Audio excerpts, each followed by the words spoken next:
तो जैसा कि लास्ट एपिसोड में हमने देखा कि लुओ फेंग को बैकरोल और ड्यून के साथ फाइट करते करते एक बात तो समझ आ चुकी थी कि इन दोनों के फाइटिंग स्टाइल के ऊपर ध्यान देने के साथ साथ हमें बाकी दूसरे वेज के बारे में भी सोचना जरूरी है। हम सिर्फ इनके फाइटिंग स्टाइल को मास्टर करके इन्हें नहीं हरा सकते। इसीलिए फिर लुओ फेंग ने अपने गोल्डन हॉर्न बीस्ट को बहुत सारे मटेरियल्स खिला दिए थे ताकि वो कल्टीवेशन करके अपना ब्रेक थ्रू कर सके। अब आगे एपिसोड स्टार्ट होता है। हम देखते हैं कि लुओ फेंग अपने एयरक्राफ्ट में होता है और फिर अपने रिस्ट डिवाइस में देखता है कि नुलांसन्स को अर्थ पर पहुंचने में कितना टाइम बाकी है, जहां पर हमें पता चलता है कि नुलांसन क्लैन को अर्थ पर पहुंचने के लिए सिर्फ 40 डेज बाकी बचे हैं। इसी के साथ हमें अर्थ का सीन दिखाया जाता है जहां पर सभी लोग काफी ज्यादा उदास हो रहे होते हैं। अब क्योंकि अर्थ पर नुलांसन क्लैन वाले हमला करने के लिए आ रहे हैं, इसीलिए लुओ फेंग ने अपने सेकंड प्लान को भी जारी रखा और इमिग्रेट करने के लिए काफी सारे स्पेसशिप्स को अर्थ पर भेज दिया ताकि ये जितने ज्यादा हो सके उतने ज्यादा ह्यूमंस को बचा सके अगर इनका प्लान फेल हो जाता है तो। अब ऐसे करते करते डे बाय डे दिन गुजरते रहते हैं। एक तरफ लुओ फेंग अपनी कल्टीवेशन कर रहा था, दूसरी तरफ नुलांसन भी अपनी कल्टीवेशन और बहुत ज्यादा प्रैक्टिस कर रहे होते हैं। दोनों में से कोई भी हार मानने को तैयार नहीं था, दोनों ही जीतने की पूरी तैयारी कर रहे हैं। बैकरोल भी अपनी कल्टीवेशन को बड़े ही जोरों शोरों के साथ कर रहा होता है, जबकि हम देखते हैं कि गोल्डन हॉर्न बहमूद उसने तो अपने इनर वर्ल्ड में काफी ज्यादा तबाही मचाई होती है और बड़े ही शिद्दत के साथ कल्टीवेशन कर रहा था, जिससे हमें ये मालूम हो जाता है कि गोल्डन हॉर्न बहमूद भी बड़ी ही शिद्दत के साथ अपनी कल्टीवेशन कर रहा है। वो भी यूनिवर्स लेवल तक जल्द से जल्द पहुंचना चाहता है। वहीं दूसरी तरफ किलर अरीना में लुओ फेंग और उसकी टीम बैकरोल को हराने के लिए अपनी पूरी जान लगा रहे थे, पर फिर भी वो बैकरोल को एक भी बार नहीं हरा पाते। हर बार बैकरोल उनसे जीता जा रहा था। इसी के साथ साथ लुओ फेंग मेडिटेशन करते हुए और भी कई सारी टेक्निक्स को मास्टर करने की कोशिश करता है और कहता है, मेरे पास टाइम बहुत कम है, अगर मुझे थोड़ा सा टाइम और मिल जाए तो मैं इन सभी टेक्निक्स को बहुत अच्छे से मास्टर कर सकता हूँ। अब इसके बाद हमें कुछ दिनों बाद का सीन दिखाया जाता है जहाँ पर लुओ फेंग फ्लाई करता हुआ जा रहा था कि तभी अचानक से उसके इनर वर्ल्ड में बहुत ज्यादा हलचल होने लगती है। ये चीज लुओ फेंग फील कर पा रहा था और दूसरी तरफ गोल्डन हॉर्न बहमूद इनर वर्ल्ड में जोर जोर से रोर कर रहा होता है। फेंग परेशान होते हुए समझने की कोशिश करता है कि आखिर यहाँ पर क्या हो रहा है। तभी बोबाता उसके इनर वर्ल्ड में हो रही हलचल को जाकर देखती है और फिर आकर लुओ फेंग को बताती है, तुम्हारे इनर वर्ल्ड का एरिया जो कि पहले 90 किलोमीटर था अब वो 1000 किलोमीटर तक एक्सपेंड हो रहा है। इसके अलावा गोल्डन हॉर्न बहमूद के इर्द गिर्द मेटल डोमेन बन रही है और क्योंकि उसने पहले बहुत सारे मेटल्स खा लिए थे तो उसके इन सारे साइंस का मतलब है कि वो बहुत ही जल्दी ब्रेक थ्रू करने वाला है। बताता कि ये सारी बातें सुनते हुए लुओ फेंग को अपनी बॉडी में काफी ज्यादा एनर्जी फील हो रही होती है, इसीलिए वो चिल्लाते हुए कहता है, चलो ब्रेक थ्रू करते हैं। और इसी के साथ हम देखते हैं कि गोल्डन हॉर्न बीस्ट के इनर वर्ल्ड में उसकी बॉडी पूरी तरह से चमकने लगती है। उसके अंदर से बहुत सारा गोल्डन ऑरा बाहर निकल रहा था। आप सभी लोग स्क्रीन पर देख ही सकते हैं कि गोल्डन हॉर्न बहमूद अपने ब्रेक थ्रू करने की कगार पर होता है। अब इसी के साथ लुओ फेंग और गोल्डन हॉर्न बहमूद दोनों की आंखें एक साथ ही एक्सपेंड हो जाती हैं। इसी के साथ गोल्डन हॉर्न बहमूद एक जोरदार रोर करता है, जिसके साथ साथ उसके हॉर्न में से एक गोल्डन एनर्जी बीम निकलती है जो कि सीधी आकर लुओ फेंग के साथ टकरा गई थी, जिसकी वजह से लुओ फेंग की बॉडी के अंदर से और भी ज्यादा एनर्जी निकलने लगती है। और इसी के साथ हमें उसके स्पिरिचुअल सी का सीन दिखाया जाता है जहां पर उसके सभी के सभी प्लैनेट्स जोर जोर से ब्लास्ट होने लगते हैं। ये सब अपने सामने होता हुआ देखकर बोबाता तो काफी ज्यादा खुश हो रही होती है और अब एक एक करके लुओ फेंग के स्पिरिचुअल सी में उसके सारे के सारे प्लैनेट्स एक्सप्लोड हो गए थे। उन प्लैनेट्स को डिस्ट्रॉय होता हुआ देखकर बोबाता हमें समझाती है कि लुओ फेंग की स्पिरिचुअल सी में ये 9 स्टार्स उसकी सोल को शेप देते हैं, जो कि अब अपनी फॉर्म्स को चेंज करते हुए स्पिरिचुअल गैलेक्सीज में बदल रहे हैं। इसका मतलब है कि गोल्डन हॉर्न बहमूद की बॉडी यूनिवर्स लेवल में कदम रख रही है। बोबाता हमें ये बता रही होती है, जबकि इसी के साथ साथ हम देखते हैं कि लुओ फेंग के स्पिरिचुअल सी में उसके सारे के सारे प्लैनेट्स जो कि डिस्ट्रॉय हुए थे वो वाकई में ही गैलेक्सीज का शेप ले लेते हैं और फिर धीरे धीरे कई सारी गैलेक्सीज बन जाती हैं। लुओ फेंग और गोल्डन हॉर्न बीस्ट इन्हें स्टेबल करने के लिए मेडिटेट कर रहे थे। अब यूं ही कुछ देर के टाइम पीरियड के बाद लुओ फेंग और गोल्डन हॉर्न बीस्ट अपने स्पिरिचुअल सी को स्टेबल करने में कामयाब हो जाते हैं और इसी के साथ गोल्डन हॉर्न बीस्ट पहुंच जाता है यूनिवर्स लेवल पर, जहां पर पहुंचने के बाद वो अपनी एनर्जी रिलीज करते हुए एक जोरदार रोर करता है और अपनी बहुत सारी पावर को रिलीज करता है। इसी के साथ साथ हम देखते हैं कि उसका इनर वर्ल्ड वाकई में ही अब बहुत ज्यादा बड़ा हो चुका है। लुओ फेंग अपने स्पिरिचुअल सी को स्टेबल करने के बाद मेडिटेशन से जब अपनी आंखें खोलता है तो वो देखता है कि उनके सामने अब बहुत कम समय बचा है, क्योंकि नुलांसन क्लैन को अर्थ पर पहुंचने में सिर्फ कुछ ही दिन बाकी बचे थे।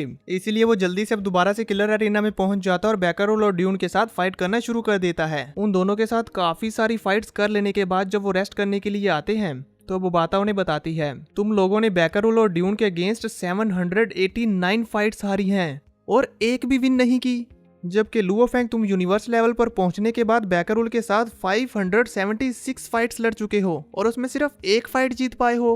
बोबाता की ये बात सुनते हुए लुओ फेंग अपने मन में सोचता है, फाइनली मैं बैकरोल के अगेंस्ट एक विक्ट्री हासिल करने के काबिल हो पाया। हाउएवर इससे पहले कि वो कुछ और कहता तभी लीडर होंग आगे बढ़ते हुए कहते हैं, हम अब भी इन दोनों को एक साथ हरा नहीं सकते। अगर हम इनसे लड़ेंगे तो हम हरगिज जीत नहीं सकते। तभी मॉनिटर पर दिखाया जाता है कि नोलांसन क्लैन को अर्थ पर पहुंचने में सिर्फ 100 आवर्स बाकी बचे होते हैं, यानी कि सिर्फ और सिर्फ 4 दिन। इस इतने कम टाइम को देखकर ये चारों कुछ न कुछ सोच रहे होते हैं। तभी लुओ फेंग कुछ सोचने के बाद कहता है, क्या हम लॉन्ग रेंज अटैक्स पर ध्यान दें या फिर अपने एक एनिमी के अगेंस्ट काफी सारे ओपोनेंट्स के हालात पैदा करें। इस सूरत में उनसे जीतने की पॉसिबिलिटी ज्यादा है। लुओ फेंग के इस आइडिया में लीडर होंग, वोरियलिशन और ओगियो तीनों ही उसके साथ एग्री करते हैं। तभी लुओ फेंग अचानक से पीछे मुड़ते हुए कहता है, मैंने एक बहुत ही जबरदस्त टैक्टिक सोची है, पर हमें यहाँ पर नहीं बताया जाता कि लुओ फेंग की वो टैक्टिक क्या है, तो हम आगे जानेंगे। इसी के साथ सीन चेंज हो जाता है और हमें दिखाया जाता है किलर एरिना का सीन, जहाँ पर हम देखते हैं कि लुओ फेंग और उसकी पूरी टीम किलर एरिना की बैटलफील्ड की तरफ आगे बढ़ रही होती है। तभी दूसरी तरफ किलर एरिना की बैटलफील्ड से निकलते हुए बैकरुल आ रहा था। ये सभी चलते हुए आगे बढ़ रहे होते हैं कि तभी इन्हें अपने सामने बैकरुल नजर आता है। तो बैकरुल लुओ फेंग की तरफ ही देखते जा रहा था और लुओ फेंग और उसकी पूरी टीम बैकरुल की तरफ लगातार देखते जा रहे थे। ये दोनों एक दूसरे को काफी गौर से घूर रहे थे। तभी अचानक से एक दूसरे को क्रॉस करने के बाद ये सभी रुक जाते हैं और बैकरुल कहता है, लुओ फेंग, अगरचा हम पहली बार मिल रहे हैं, लेकिन मैं किलर एरिना में तुम्हारे साथ फाइट कर चुका हूँ, जिसका रिजल्ट है 207 विन्स और मैं एक बार भी नहीं हारा। वेरी अनइंटरेस्टिंग, मुझे इसमें जरा भी मजा नहीं आया। अब फेंग उसकी इस बात का आंसर करते हुए कहता है, कोइंसिडेंटली हमने भी तुम्हें चैलेंज किया, जिसका रिजल्ट है 576 लॉसेस एंड 1 विन। क्या ये ज्यादा इंटरेस्टिंग नहीं है? उसकी इस बात पर बैकरुल स्माइल करता है और कहता है, तुम्हें ये तो रियलाइज हो गया होगा कि तुम्हारी विक्ट्री के चांसेस बहुत कम हैं, बिल्कुल ना के बराबर हैं। अगर ऐसा है तो फिर तुम ओल्ड पैट्रियार्च नोलांसन के अगेंस्ट फाइट क्यों कर रहे हो? जिस पर फेंग उसे कहता है, वेरी सिंपल, क्योंकि मुझ में हिम्मत है और तुम में हिम्मत नहीं, इसीलिए तुम इस तरह की बात कर रहे हो। फेंग की इस बात पर बैकरुल की ईगो हर्ट हो जाती है, इसीलिए वो फेंग की तरफ अपना रुख करते हुए हंसते हुए कहता है, हिम्मत है जो काबिलियत के मुतनासिब नहीं होती, इससे सिर्फ तुम अपनी मौत को दावत दे रहे हो। ये बैकरुल काफी डीप बात करता है। बैकरुल की इस बात पर लुओ फेंग उसकी तरफ अपना रुख करते हुए कहता है, बैकरुल, मैं जानता हूँ कि तुम एक ऐसे क्लैन से आते हो जो स्ट्रॉन्गेस्ट है, जो कि है डाओ फेंग क्लैन। क्या तुम वाकई ही नोलांसन्स को फॉलो करना चाहते हो? खौफ की वजह से तुम्हारा नेचर तुम्हारी स्ट्रेंथ को बरकरार रखता है, पर फिर भी स्ट्रॉन्ग बनने के लिए तुम दूसरों के प्लैनेट्स को हथियाने वाले के ऑर्डर्स को ओबे कर रहे हो। ये तुम्हारे लिए बहुत ही अनवर्थी है। लुओ फेंग की ये बातें सुनकर बैकरुल काफी ज्यादा सीरियस हो जाता है और उसके नजदीक आते हुए कहता है, तुम जैसा एक स्टार लेवल का वॉरियर यूनिवर्स लेवल को अंडर एस्टिमेट करने की हिम्मत कर रहा है। ये कहते हुए वो स्माइल करता है और कहता है, इंटरेस्टिंग।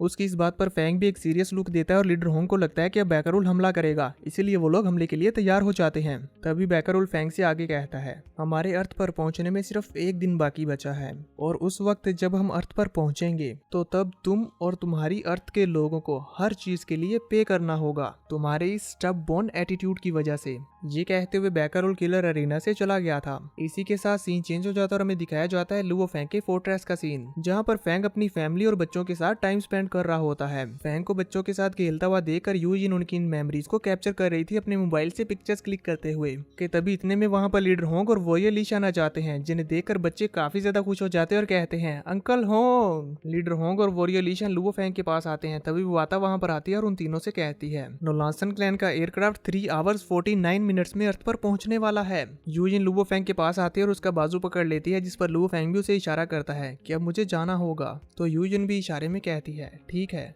अब लुओ फेंग यूजिन और अपने बच्चों को सेफली फोर्ट्रेस में छोड़ने के लिए जा रहा होता है, जहां पर चलते चलते रास्ते में यूजिन अपने बच्चों से कहती है, तुम्हारे फादर को अब थोड़ी देर के लिए अपने एक जरूरी काम से जाने की जरूरत है। और फिर जैसे ही वो लोग फोर्ट्रेस के पास पहुंच जाते हैं तो फेंग का एक बच्चा तो भागकर अपने दादी और दादा के पास चला जाता है, जबकि दूसरा बच्चा फेंग से कहता है, फादर, मैं आपके वापस आने का इंतजार करूंगा। ये कहने के बाद वो भी भागकर अपनी मम्मा के पास चला गया था। अब इसके बाद लुओ फेंग फोर्ट्रेस के गेट को बंद करने लगता है, जहाँ पर यूजिन लगातार लुओ फेंग को देखते जा रही थी और फेंग भी यूजिन को देख रहा होता है। इसी के साथ ये दोनों आंखों ही आंखों में बात करते हैं और फिर गेट के क्लोज हो जाने के बाद लुओ फेंग अपने एयरक्राफ्ट की तरफ आगे बढ़ने लगता है, जहाँ पर लीडर होंग, वोरियलिशन, ओगियो और मेंग यू उसका इंतजार कर रहे थे। अब लुओ फेंग के आ जाने के बाद ये लोग बड़ी तेजी के साथ अपने एयरक्राफ्ट को फ्लाई करते हुए सीधा अर्थ की तरफ निकल जाते हैं और फिर अर्थ से सीधा नोलांसन क्लैन को स्पेस में ही रोकने के लिए तेजी के साथ उनकी तरफ आगे बढ़ने लगते हैं ताकि वो लोग स्पेस में ही इनके साथ फाइट करके उन्हें वहीं पर ही खत्म कर सके। ये सभी अब अपने अपने वेपन्स को बाहर निकाल लेते हैं और फाइट के लिए तैयार हो जाते हैं, जहां पर इनके सामने मॉनिटर पर वार्निंग आ रही थी। और वहीं दूसरी तरफ नोलांसन्स की मदरशिप में भी उन्हें वार्निंग आ रही थी,